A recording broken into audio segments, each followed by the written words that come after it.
So I'm Jamie Stevenson, as I mentioned before. Hopefully you were taking notes. I'm the co-founder of Tech Valley Gamespace along with Taro. And I'm also currently the outreach coordinator, so I help Tech Valley Gamespace forge collaborations with anybody locally who wants to collaborate with us and who we want to collaborate with, which is most people. Tech Valley Gamespace, for those who don't know, is a community-driven nonprofit organization, and we're collectively working to foster a more diverse, thriving, and approachable game development community in the capital region. And the way that we do that is by encouraging and enabling everyone in the capital region to create games. And by everyone, I mean all of you. So in order to tell you a little bit more about Tech Valley Gamespace, first I'm going to tell you a little bit more about this character. This is little bitty, tiny me. I would estimate age 5. Playing my little Nintendo Entertainment System. So I grew up in Nassau, not too far from here in Troy. Grew up loving games. Grew up wanting to make games from a very early age. And also grew up not really having any idea how to do that. I would play games. I would, finish them, see a list of credits, lots of names of people who worked on them. So presumably people were making these things that I loved so much.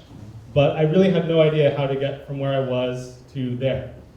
And my parents didn't have any idea. They didn't know if it was a real thing. And I couldn't really find anybody locally growing up. I really wanted a mentor, but it was difficult to find one. And I always kind of wanted that situation to improve locally. I was so desperate, actually, that I walked in, like high school, I walked into Vicarious Visions, which was the only local game studio that I knew of in existence, just scrolled in. And they didn't really have a reception desk at the time. This was back when they were in the tech park, like early-ish days. And I just asked the first person that I saw, like, hey, I'm in high school, I want to work here someday, what should I do? And they were incredibly kind. I don't recommend doing this, by the way, but they were extremely gracious. And the first person I met was, I believe, the head of human resources, so that was a good person to bump into. And they gave me advice, but it was very sort of general advice. They said, go to university, get good grades. Was basically what they told me, which I did as best I could. So, flash forward, I went to university for a game design and development degree. I moved outside of the region. I moved back to the region and worked at First Playable, just as they were starting up in the early days. And then I decided I wanted to strike out on my own after, a good 2 years of industry experience. I was a pro in my own mind, and I decided I wanted to do indie games and do my own thing. So I was living in Troy at the time, trying to work from home, and I found it to be just a really big challenge. It was sort of an inhospitable environment. There still weren't that many people to talk to. The only people I knew working in games were former colleagues from First Playable, which I'd catch up with every once in a while. But yeah, I just kind of wanted there to be more. And eventually I got to the point where it was time to make some money again. I was applying for jobs, which took me away from the region, because I'd really exhausted the 2 options that were available locally at the time for getting jobs. So I ended up working for quite a while in Scotland, for 6 years actually, in a city called Dundee. And if you're around me long enough, you'll hear me talk at length about this, and you'll be very bored. Dundee is just a fascinating example to me because it's a very small city. It's the 4th largest city in Scotland. It has a disproportionately large games industry. 1 in 10 game studios in the United Kingdom are based in Dundee. It really is a major hub.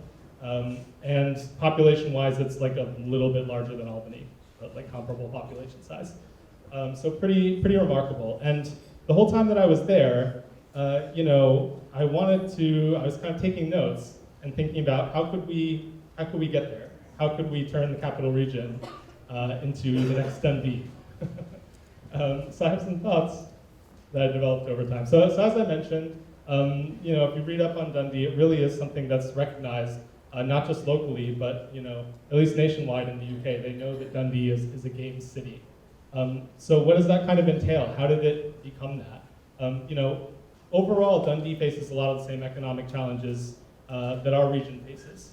So how did they become this games hub.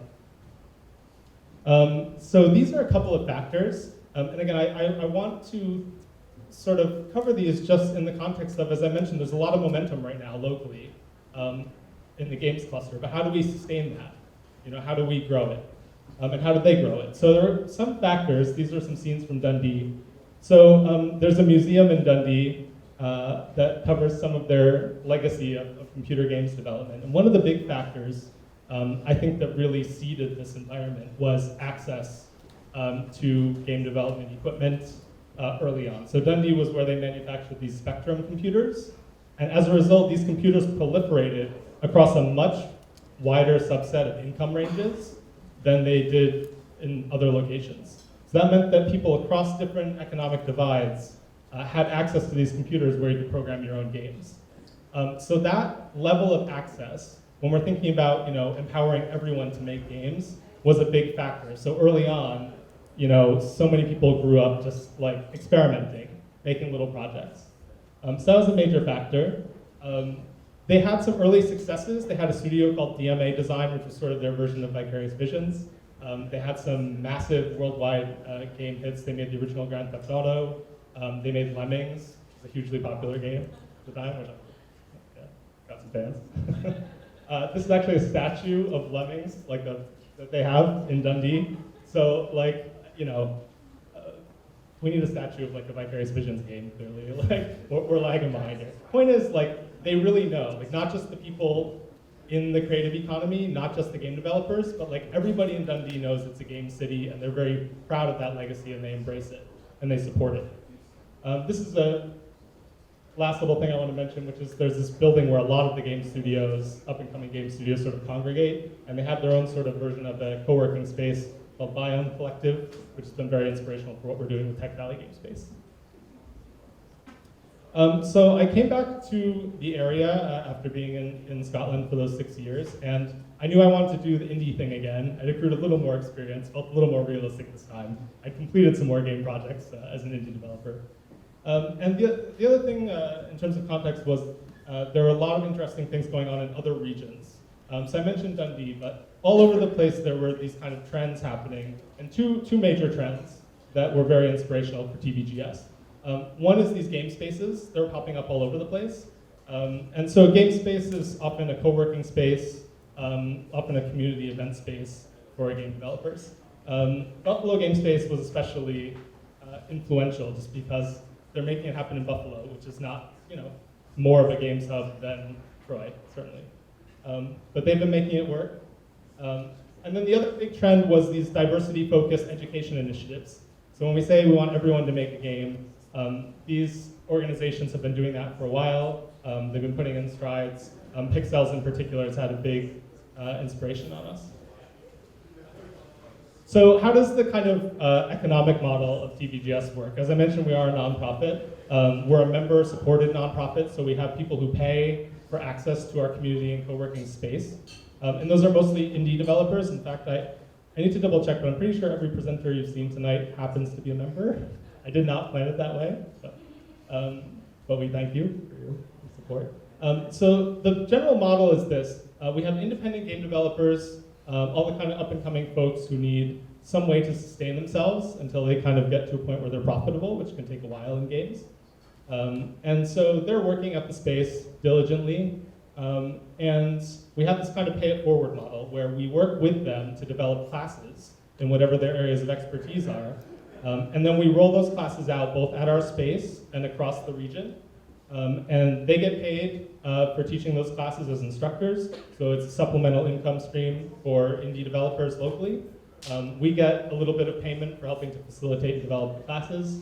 And then we kind of seed the next generation, hopefully, over time, of game developers who will then be the next indie game development superstars locally.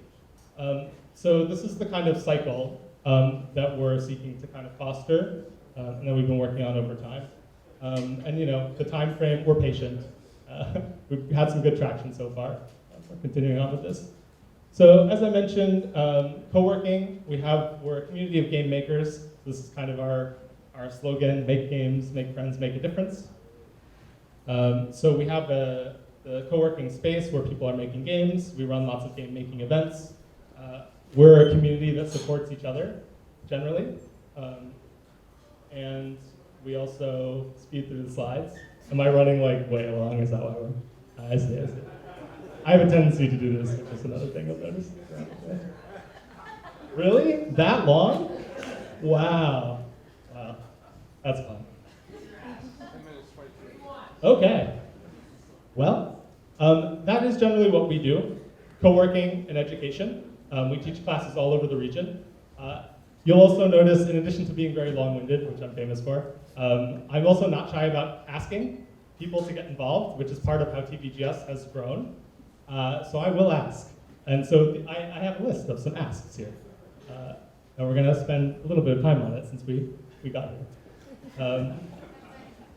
Okay, so we're member supported, so we could use some support. We have a Patreon page that we very recently set up. We would love your support.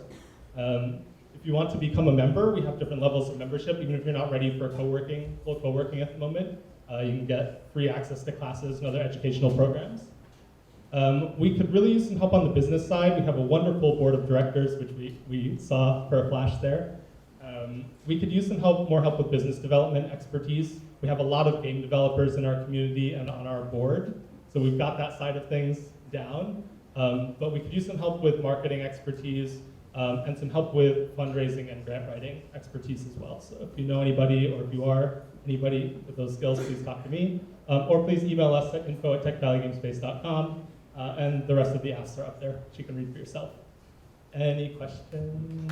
How time flies when we're having fun.